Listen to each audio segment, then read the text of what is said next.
eu vou com a escritura até onde dá.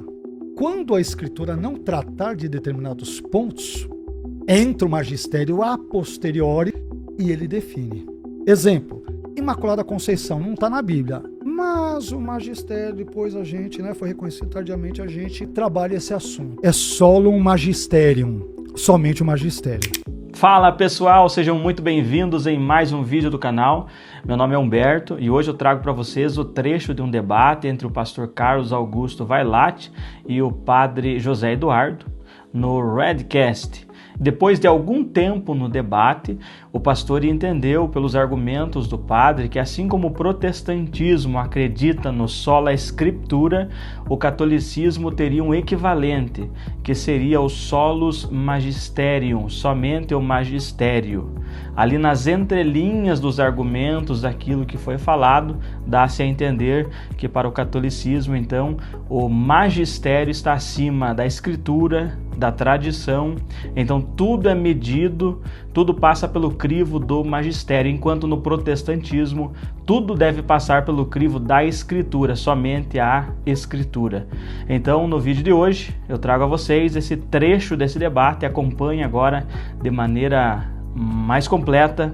Mas antes disso, não se esqueça de se inscrever no canal, deixar o seu like e compartilhar com mais alguém esse vídeo. Mas eu acho que se de um lado, na minha percepção, os protestantes têm a sola escritura, o razoável equivalente, não exato, talvez no contexto católico, seria uma espécie de solum magisterium, somente o magistério. Eu acho que eu não sei se eu estou correto na minha afirmação, porque é o magistério, o senhor entendeu o que eu estou dizendo? Entendi. É o magistério que vai definir tanto o cânon, como vai definir também a tradição. Por exemplo, elementos de infalibilidade papal, os dogmas, as falas papais ex cátedra em questões de fé e costume. Então, é tudo isso. Então, de novo, aí o Catecismo da Igreja Católica, no parágrafo 77, ele vai dizer o seguinte: para que o Evangelho sempre se conservasse inalterado e vivo na Igreja. Como assim? Quer dizer, aí vai continuar, deixa eu concluir pelo menos, aí eu já... Os apóstolos deixaram como sucessores os bispos e eles transmitindo o seu próprio cargo de magistério. Esse tipo de construção, padre, a meu ver, essa é uma das questões difíceis para o protestante, porque ele vai entender que essa perspectiva, por exemplo, não aparece no Novo Testamento. A gente vai remontar ou vamos retroagir as primeiras falas do nosso bate-papo de hoje, né? Então, você vai ter algumas situações ali que são complicadas, porque quando entramos nos chamados dogmas marianos, que conversamos um pouco sobre eles, Imaculada Conceição, Virgindade Perpétua, a Assunção, que a gente não tocou nesse ponto, essas questões são definidas pelo magistério. Só que essas questões não estão na escritura canônica, no Novo Testamento. No Antigo não entra no caso, mas no Novo Testamento não aparece isso ali. E esse ponto ele é muito complicado para um protestante. Eu sei que o senhor mencionou que essas questões, na perspectiva do senhor, eu evidentemente discordo mais a respeito, né? O senhor vai dizer, não, elas estão embrionariamente presentes no Novo Testamento. A Imaculada Conceição não está ali, mas de uma forma, sei lá, proto-mariológica, ela pode estar ali. Eu estou usando esse tipo de terminologia, né?